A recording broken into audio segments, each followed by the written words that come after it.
प्रभु चरित्र सुनवे को रसिया। भगवान के चरित्र सुनने के बड़े रसिक हैं, भगवान की बात सुनने के बड़े प्रेमी हैं हनुमान जी। लेकिन एक बात देखो, कथा बाद में, काज पहले। राम काज करिवे को आतुर। राम जी का कार्य करते हैं और राम जी की कथा सुनते हैं। इसका अर्थ हनुमान जी से यह प्रेरणा लेनी चाहिए। कई लोग कहते हम तो आपकी बात कर रहे थे, आपकी बात कर रहे थे। अच्छा, बात तो कर रहे थे, पर हमारा काम कर रहे थे कि नहीं? हम जिसकी बात करते हैं, सुनते हैं, काम भी तो उसका करना चाहिए। हनुमान जी कहते हैं कि राम जी का कार्य करो और राम जी की कथा सुनो, और राम जी का कार्य व्यवहार में उतारो। काम काज को राम काज समझ कर करो और फिर राम जी की कथा सुनो। यह हनुमान जी के चरित्र से प्रेरणा लेनी चाहिए। हनुमान जी रामचरित सुनबे को रसिया, इतने रसिक हैं कि राम कथा हो रही हो उस समय हनुमान जी बोलते नहीं। अच्छा बोलो, हनुमान जी के कारण ही हम सब लोग बोलते हैं, है ना? आपने देखा होगा जब कोई थोड़ी सी बात जानता है ना, वो बिना बोले नहीं रहता, सुन नहीं पाता हो, जानता हो तो।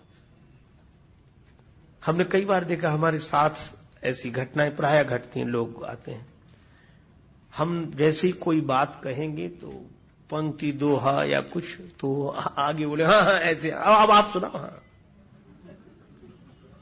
क्यों? क्योंकि वो यह बताना चाहते हैं कि हम भी जानते हैं। इस जानकारी को बताए बिना वो रह नहीं पाते। पर हनुमान जी आज तक कथा के बीच में बोले नहीं? बोल सकते हैं कि नहीं? ज्ञानी नाम अग्रगण्यम, हनुमान नाटक लिखने वाले हैं श्री हनुमान जी महाराज। राम जी की कथा, हाँ, मौका मिल गया तो वहां कथा सुना देते हैं, और नहीं तो प्रायः कथा सुनते रहते हैं सदा। और इतनी कथा सुनते हैं, हनुमान जी जैसा श्रोता कोई नहीं। अगर एक ही समय में दो जगह कथाएं हो रही हो तो आप कहोगे कभी यहां चले कि वहां चले, कभी सोचेंगे आज यहां तो फिर कल वहां। लोग कहते हैं कि हम कल नहीं आ पाए, कल वहां चले गए थे, आज यहां आए। पर हनुमान जी यत्र यत्र रघुनाथ कीर्तनम तत्र तत्र कृत मस्तकांजलिम वाष्पवारी परिपूर्ण लोचनम मारुतिम नमत राक्षसांतकम। हनुमान जी बराबर कथा में रहते हैं, राम कथा में रहते हैं। आज भी है, अभी भी है। जहां जहां राम जी की कथा वहां वहां हनुमान जी अवश्य अवश्य अवश्य रहते हैं। एक सज्जन बोले रहते हैं तो दिखते क्यों नहीं? हमने कहा कि दिखते, उन्होंने दिखना बंद कर दिया, रहते तो अभी भी। क्यों? बोले दिखने से उनके साथ एक घटना घट गई थी। हमारे तुलसीदास जी महाराज सदगुरु चक्रवर्ती सुच सरल संत श्री तुलसी गुण गायक सीताराम जी के। सदगुरु चक्रवर्ती सुच सरल संत श्री तुलसी गुण गायक सीताराम जी के।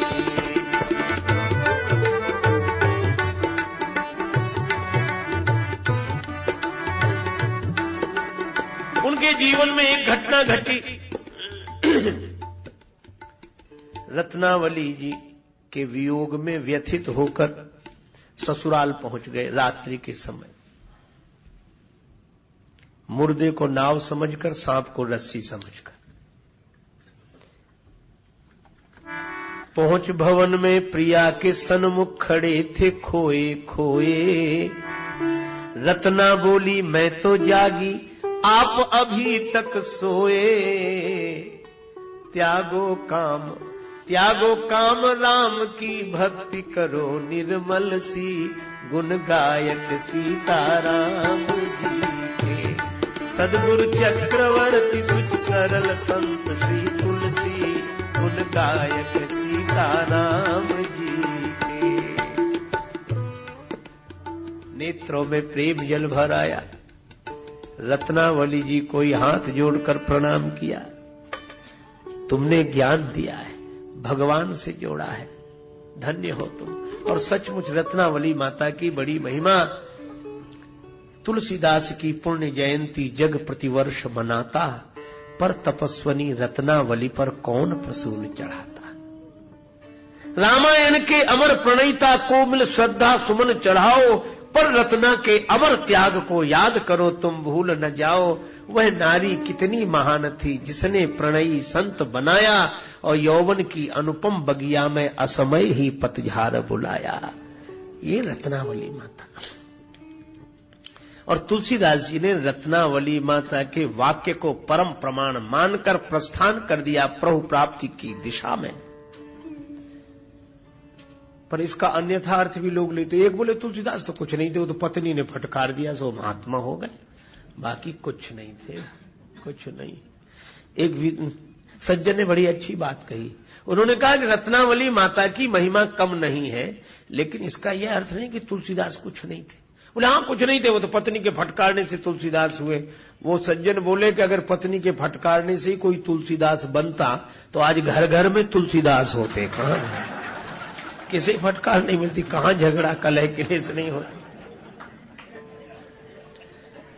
अरे दिए में तेल हो, बत्ती हो, माचिस की एक तीली काफी है, दिया जल जाता है। और जिसमें न तेल है न बत्ती है, पूरे माचिस की तीलियां रगड़ डालो, क्या होने वाला है।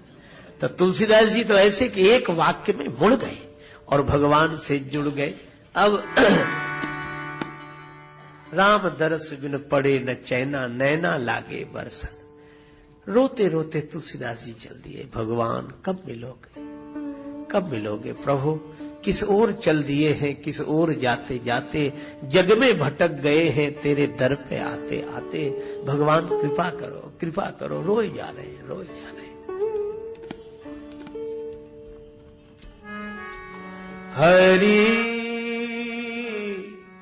दर्शन की प्यासी आँखियाँ, हरि दर्शन की प्यासी। देखो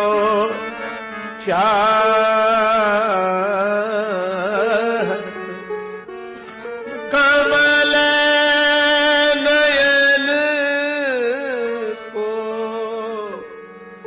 निस दिन रहत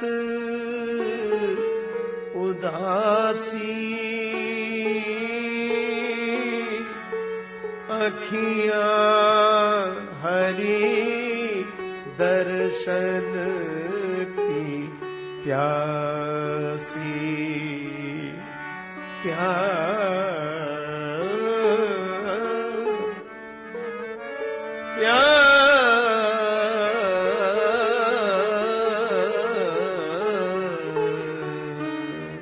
रोए जा रहे हैं तुलसीदास जी, हरि दर्शन की प्यासी।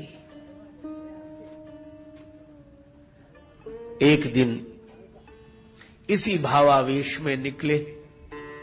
कमंडल में थोड़ा सा जल था, तुम्बे का पात्र कमंडल, वही गए एक वृक्ष में डाल दिया शेष जल।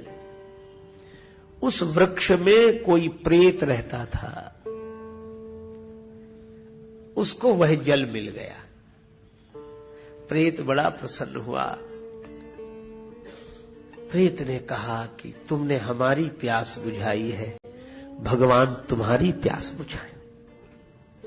तुमने हमारी प्यास बुझाई है, भगवान तुम्हारी प्यास बुझाए। तुलसीदास जी बोले मुझे तो केवल भगवान के दर्शन की प्यास है।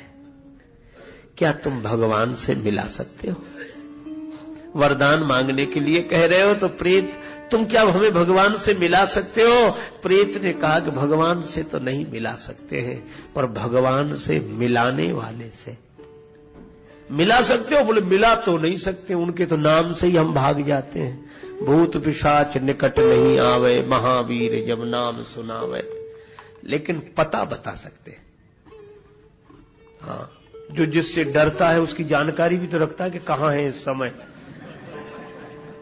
इसलिए भूत प्रेतों को सही जानकारी होती कि हनुमान जी कहां हैं, पक्का भरोसा, कहां मिलेंगे। और शंकर जी तो तुलसीदास जी को काशी बुलाना चाहते थे, इसीलिए अपना कोई प्रेत भेज दिया होगा। उनके भूत प्रेतों की क्या कमी उनके पास। प्रेत ने कहा हनुमान जी हैं राम जी से मिलाने वाले, कहां मिलेंगे? राम कथा में। क्यों? रामचरित सुनिवे को रसिया, रामचरित सुनिवे को रसिया, राम लखन सीता मन बसिया, राम लखन सीता मन बसिया, रामचरित सुनिवे को रसिया, रामचरित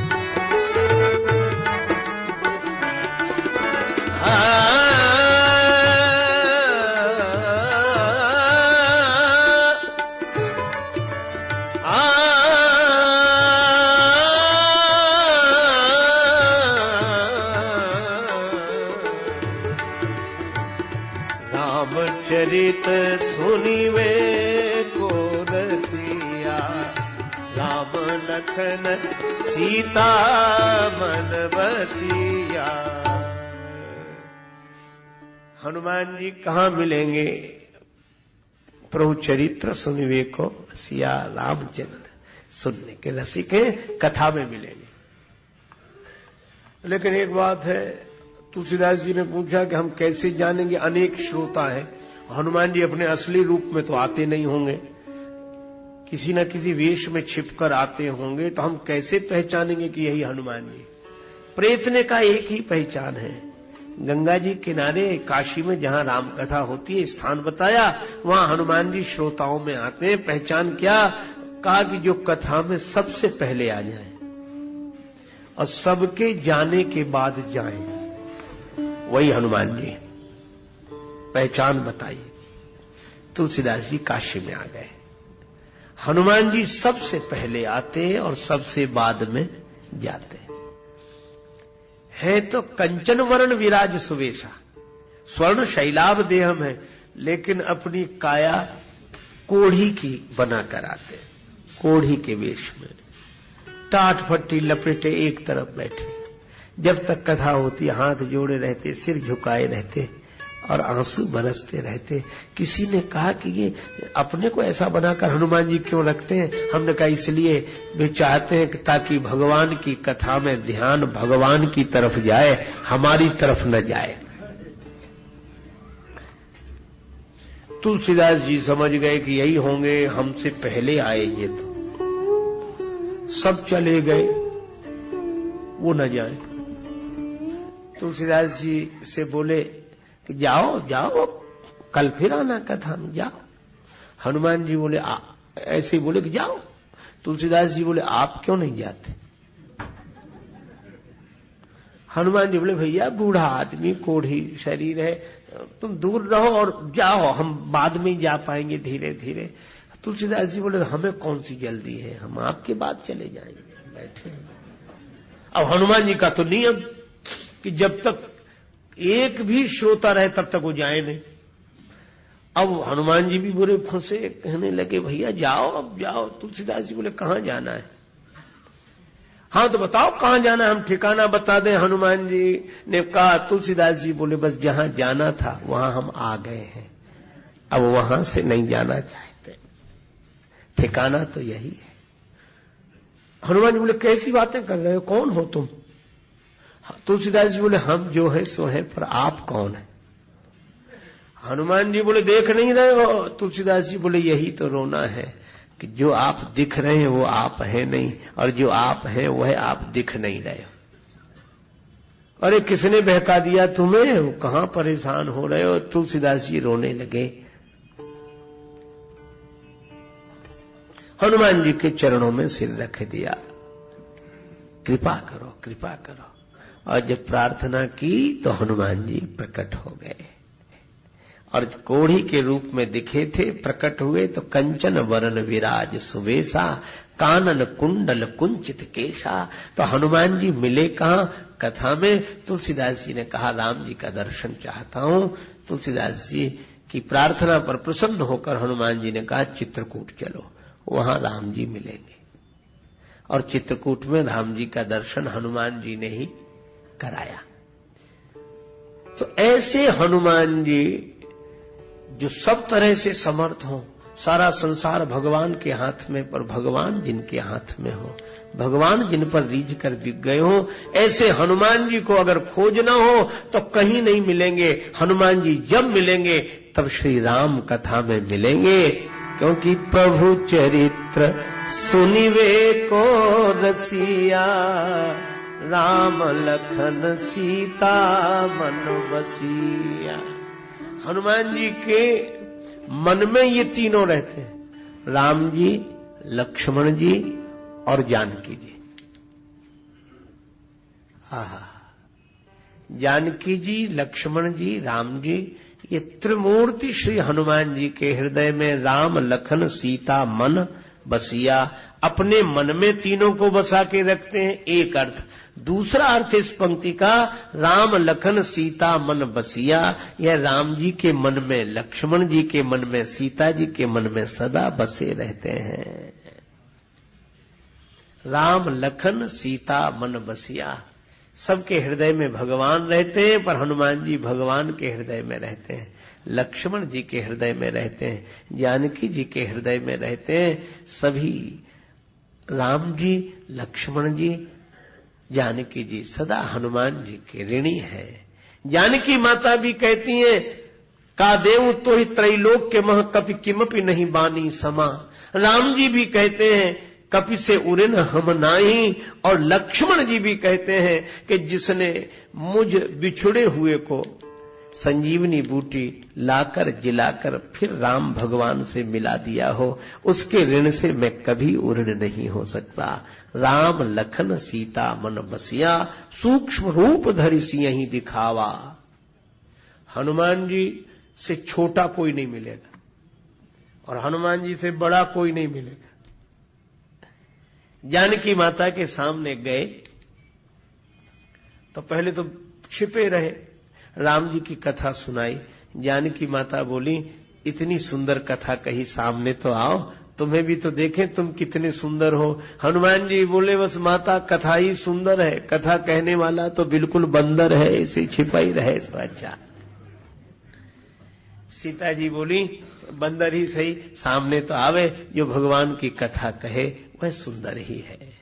हनुमान जी आए, जानकी माता ने देखा इतना छोटा सा बंदर, बिल्कुल सूक्ष्म रूप धरि सियहि दिखावा।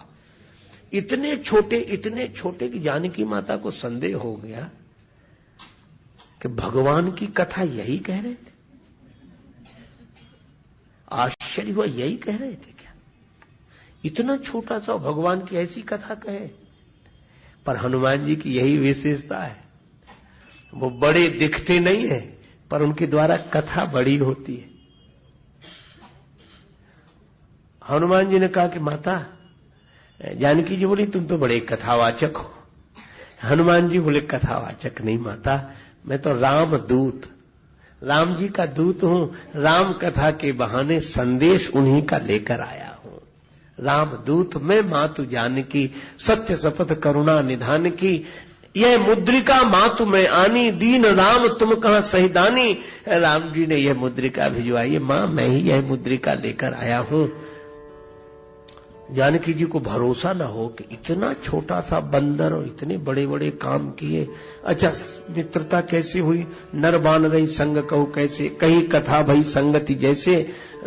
हनुमान जी बोले, माता जी निश्चिंत रहो, कुछ दिन की बात है, राम जी आएंगे और उनके साथ बंदर भी आएंगे, सब आपको लेकर जाएंगे और निश्चिंत रहो। अब इतने छोटे से हनुमान जी, इतने से, और जानकी माता से कहे, निश्चिंत रहो, हम सब रहेंगे राम जी के साथ, आपको लेकर चलेंगे, निश्चिंत रहो।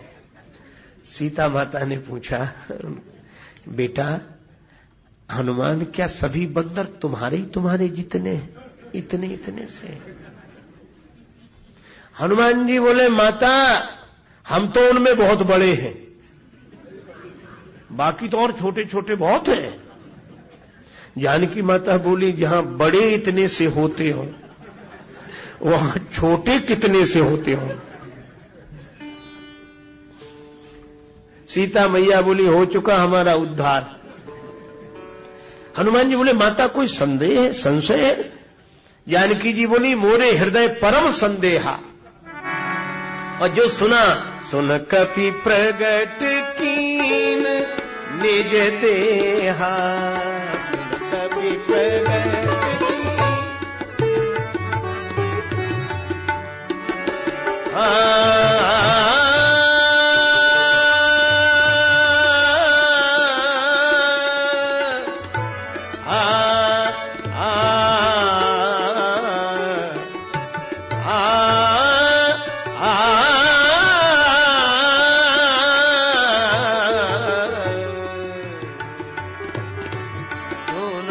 कपि प्रगट कीन निज देहा, सुन कपि प्रगट कीन,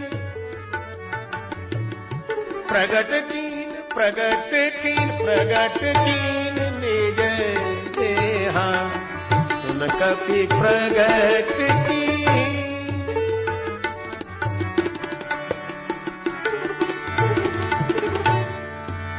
स्वर्ण शैलाभ देहम प्रगट कीन, कनक भूधराकार शरीरा, समर भयंकर अति बलवीरा, सुन कपि प्रगट कीन देहा, सुन कपि प्रगट कीन,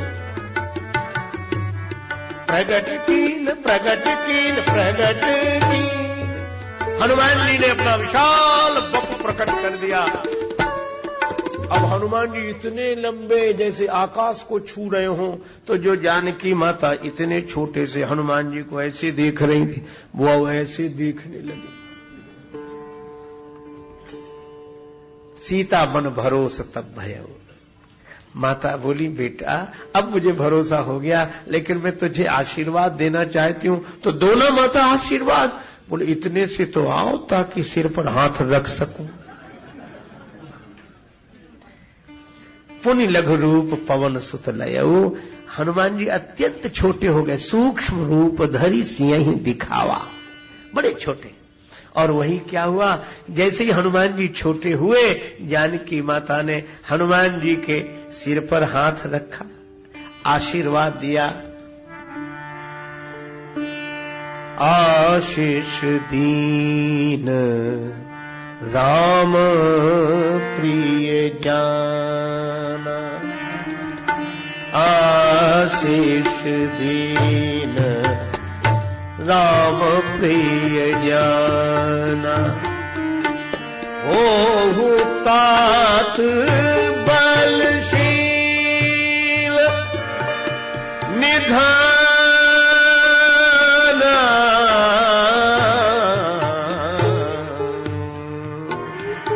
राम आशीष दीन राम प्रिय जाना, आशीष दीन राम। अजर अमर गुण निधि सूत होहु, करही बहुत रघुनायक छोहु,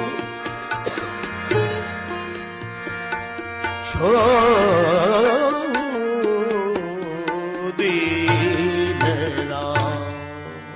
जानकी माता ने आशीर्वाद दिया।